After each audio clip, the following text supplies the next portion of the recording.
അപ്പോൾ നമ്മൾ കല്യാണ ഒരുക്കത്തിൻ്റെ ഭാഗമായിട്ട് ഇന്നത്തെ ടൗണിൽ വന്നതാണ്. പൊന്നൂസിനെ ഒന്ന് ത്രെഡ് ചെയ്യാനായിട്ടിരുന്നു.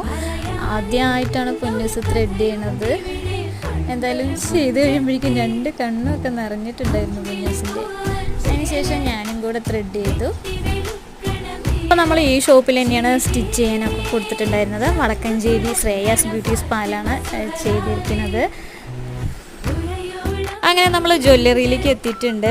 നമ്മുടെ മണവാളനൊക്കെ ഇന്ന് കാലത്താണ് ഗൾഫിൽ നിന്ന് എത്തിയത്. അപ്പോൾ വന്നതിന് ശേഷം നമ്മൾ മാലയും താലിയൊക്കെ മേടിച്ചു. അതിനുശേഷം പൊന്നൂസിന് ഒരു ഡയമണ്ടിൻ്റെ റിങ് വേണമെന്ന് പറഞ്ഞ് അത് നോക്കി. അതും കഴിഞ്ഞ് പൊന്നൂസിന് സെക്കൻഡ് സ്റ്റഡ് കുത്തണമെന്ന് പറഞ്ഞിട്ടുണ്ടായിരുന്നു. ഇത് 2ാമത്തെ തവണയാണ് ചെയ്യുന്നത്. ആദ്യത്തെ തവണ കുത്തിയപ്പോൾ അത് പാളിപ്പോയി. ഇപ്പോൾ 2ാമത്തെ തവണ ആയതുകൊണ്ടായിരിക്കും വലിയ എക്സ്പ്രഷനൊന്നും കണ്ടില്ല. അപ്പോൾ ഇന്നത്തെ വിശേഷങ്ങൾ ഇത്രയേ ഉള്ളൂ. അപ്പോൾ ഉടൻ തന്നെ നമ്മൾ കല്യാണത്തിൻ്റെ ലോങ് വീഡിയോ ഒക്കെ ആയിട്ട് വരുന്നതായിരിക്കും. എല്ലാവരുടെയും പ്രാർത്ഥന ഉണ്ടാവണം. Thank you.